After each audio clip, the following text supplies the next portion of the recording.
So I'm sitting in the ZoomInfo Go-To-Market Studio event in Boston, and I'm seeing what these folks have essentially developed internally to address the needs of their clients and sort of get involved or more involved in the sort of go-to-market motion that the market is sort of driving towards right now.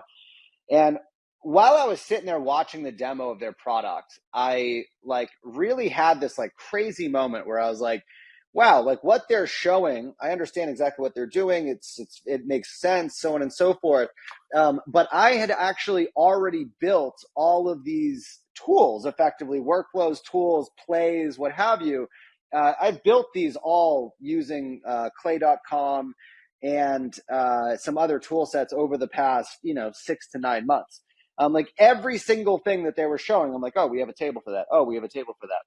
And what's interesting about this is I had this moment where, and I've been really trying to figure out our place, my place in this broader industry. But it's fascinating that I was sitting in a multi-billion-dollar company's product launch event, and myself and one of the developer engineers that we have at FullFunnel had essentially generated and produced the same outcome and product using clay tables, native integrations into HubSpot, Salesforce, Outlook, or rather Outreach, Instantly, so on and so forth. And we had already created them, and they work. They're very functional, and that means that a couple nerds, right, sales and marketing geeks, for an incredibly low amount of money, took the same problem they were trying to address by updating their sort of offering at an enterprise level. And we built the same outcomes and tool sets to accomplish the exact same thing. And we did it in our garage effectively. And it's so interesting because for me, we're at this real significant intersection. We know 4 things to be true, right? The first is 90% of the sales and marketing universe is way behind the curve on the technology adoption or adaptation that these new tool sets are essentially allowing you to do.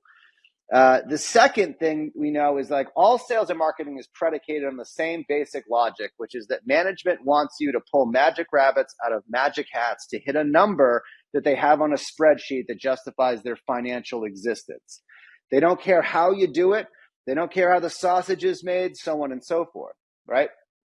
Third thing, we have been given an incredible amount of tools to expedite, to create more volume, and for outbound prospecting. And we've given those nuclear tools to people who just shouldn't have them.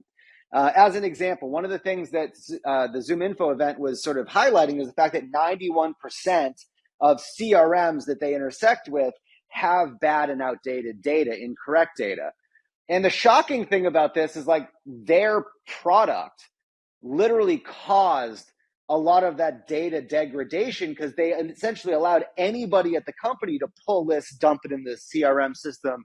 And obviously from that point forward, those are not being updated or sort of, managed in any good way, shape, or form. So I'm the same company that essentially threw opioids in the market is now selling Narcan to effectively solve that issue. And I thought that was crazy. I was like, that is an amazing sort of evolution of a sort of product offering to the market.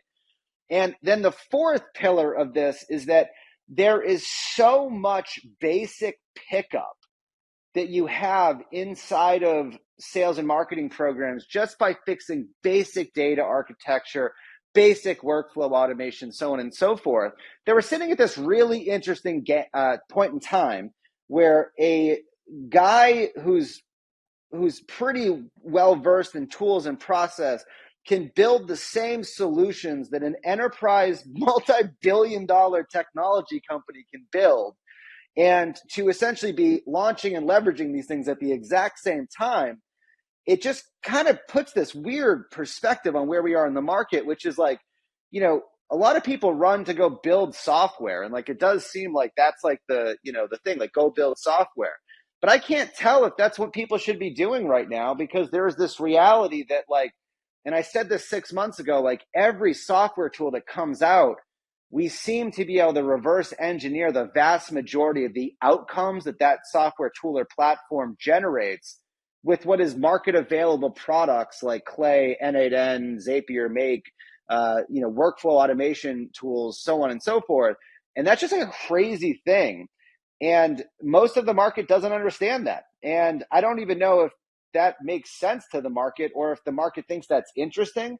But what an interesting data point and place and time to be at where that is a reality. Thought that was really interesting and a fun takeaway from yesterday.